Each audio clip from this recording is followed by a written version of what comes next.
Letter number 15 for you, Wormwood. All right, let's see what my uncle thinks of this.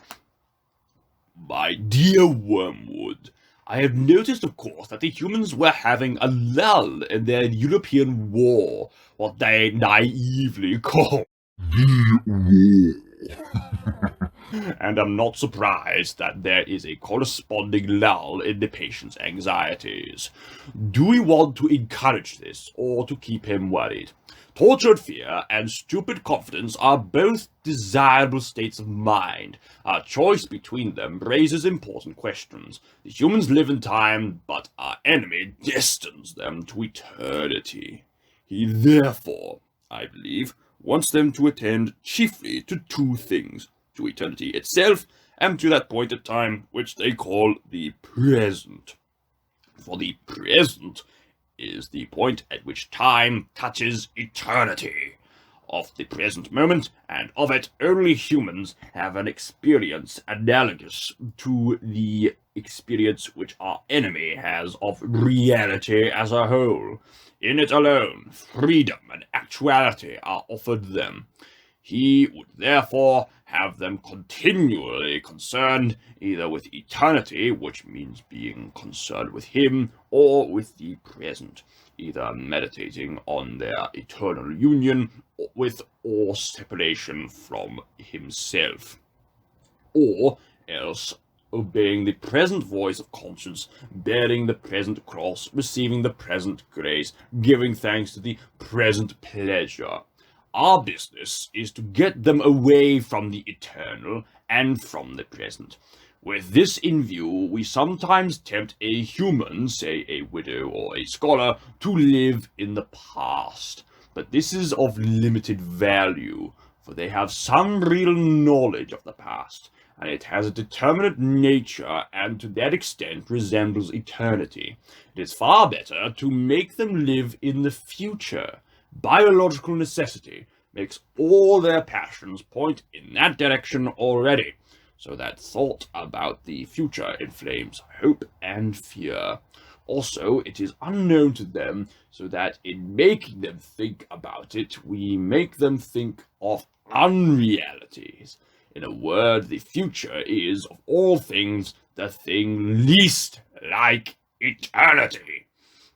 It is the most completely temporal part of time, for the past is frozen and no longer flows, and the present is all lit up with eternal rays. Hence the encouragement we have given to all those schemes of thought, such as creative evolution, scientific humanism, or communism, which fix men's affections on the future, on the very core of temporality. Hence, nearly all vices are rooted in the future. Gratitude looks to the past, and love to the present. Fear, avarice, lust, and ambition look ahead. Do not think lust an exception. When the present pleasure arrives, the sin, which alone interests us, is already over. The pleasure is just part of the process which we regret and would exclude if we could do so without losing the sin. It is the part contributed by the enemy and therefore experienced in a present. The sin, which is our contribution, looking forward. To be sure, the enemy wants men to think of the future too, just so much as it is necessary for now planning the acts of justice or charity which will probably be their duty tomorrow. The duty of planning the morrow's work is today's duty. Though its material is borrowed from the future, the duty, like all duties, is in the present. This is now straw splitting. He does not want men to give the future their hearts, to place their treasure in it. We do. His ideal is a man who, having worked all day for the good of posterity, if that is his vocation, washes his mind of the whole subject, commits the issue to heaven, and returns at once to the patience of gratitude demanded by the moment that is passing over him. But we want a man hag-ridden by the future, haunted by visions of an imminent heaven or hell upon earth, ready to break the enemy's commands in the present if by doing so we make him think he can attain the one or avert the other.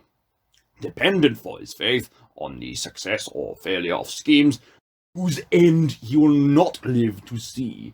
We want a whole race perpetually in pursuit of the rainbow's end, never honest, nor kind, nor happy now, but always using as mere fuel wherewith to heap the altar of the future every real gift which is offered them in the present. It follows then in general, and other things being equal, that it is better for your patient to be filled with anxiety or hope. It doesn't much matter which about this war than for him to be living in the present. But the phrase living in the present is ambiguous. It may describe a process which is really just as much concerned with the future as anxiety itself. Your man may be untroubled about the future, not because he is concerned with the present, but because he has persuaded himself that the future is going to be agreeable. As long as that is the real cause of his tranquility will do us good, because it is only piling up more disappointment, and therefore more impatience for him when his false hopes are dashed. If, on the other hand, he is aware that horrors may be in store for him, and is praying for the virtues wherewith to meet them, and meanwhile concerning himself with the present, because there and there alone all duty, all grace, all knowledge, and all pleasure dwell, his state is very undesirable, and should be attacked at once. Here again, our philological arm has done good work. Try the word complacency on him, but of course it is most likely that he is living in the present, for none of these reasons, but simply because his health is good and is enjoying his work. The phenomenon would then be merely natural. All the same, I should break it up if I were you. No natural phenomenon. It's really in our favor. And anyway, why should the creature be happy? Your affectionate uncle, Screwtape.